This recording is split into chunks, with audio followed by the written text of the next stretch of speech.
राधा रानी गर्भ से पैदा नहीं हुई थी, अवतरित हुई थी। भगवान अवतरित होते हैं, गर्भ से पैदा नहीं हुई जी।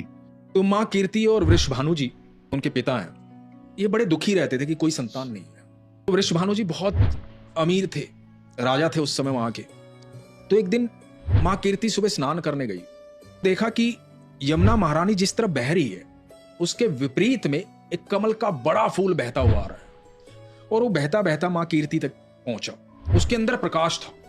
तो जब माँ कीर्ति के पास वो फूल पहुंचा, फूल खिल गया, उसकी पत्तियां खुल गई, और पत्तियां जैसे ही खुली तो अद्भुत तेज लिए हुए अनंत ब्रह्मांड की सर्वेश्वरी वहां पर विराजमान थी, राधा रानी। देख करके माँ कीर्ति पागल हो गई, गोदी में उठाया राधा रानी को।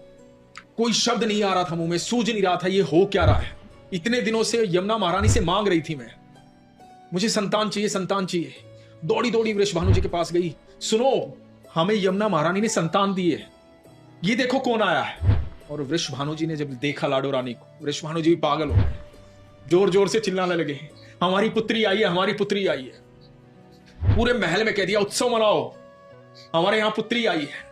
कुछ देर बाद पता लगा कि बच्ची जो है आंखें नहीं खोल रही। थोड़े चिंतित हो गए वृषभानु जी, मां कीर्ति चिंतित हो गई, पल भर के लिए चिंतित हुए। फिर कहा कि कोई बात नहीं, ये जैसी भी है हमारी बच्ची है। वैद्य को बुलाया गया, वैद्य से पूछा गया, वैद्य ने कहा कि आंखें खुली नहीं रही है, ऐसी ही रहेगी। वृषभानु जी ने कहा कि कोई बात, मेरी प्रिय है ये। और समय बीतने लगा। कहा जाता है करीबन करीबन 11.5 महीने के बाद देवकी और वसुदेव के यहां वो संतान जन्म लेती है जिसका वर्षों से इंतजार चल रहा था, जिसके लिए मां देवकी इतने सालों से तड़प रही थी। अनंत ब्रह्मांड का मालिक धरती पर आता है कृष्ण। कृष्ण को लेकर के वसुदेव नंद बाबा के घर आते हैं, नंद बाबा को सौंपते हैं। इधर जब नंद बाबा के यहां कृष्ण आ जाते हैं तो नंद बाबा उत्सव मनाते हैं। बड़े उत्सव की तैयारी होती है कि मेरे यहां पुत्र ने जन्म लिया है। तो उस उत्सव में न्योता भेजा जाता है वृषभानु जी को।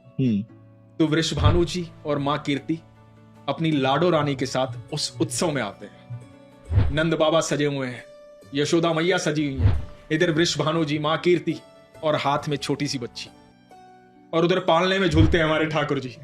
तो मां कीर्ति की गोदी में छटपटाती है लाडो, नीचे उतरती है, पहली बार धरती पर पैर रखती और अपने घुटनों के बल चलती चलती पालने तक जाती है। और जब पालने तक पहुंचती है, वहां आंखें मूंदे ठाकुर जो लेटे हुए हैं, जब पालने पर लाडो रानी पहुंचती है तो ठाकुर जी की आंखें खुलती हैं। जब ठाकुर जी की आंखें खुलती हैं तो इधर लाडो रानी की आंखें खुलती हैं। तो ठाकुर जी मनी मन कहते हैं मैं भी तो तड़प रहा था वहां वैकुंठ में यहां आने के लिए। तो राधा रानी ने इस धरती पर सबसे पहले किसी को देखा तो वो कृष्ण।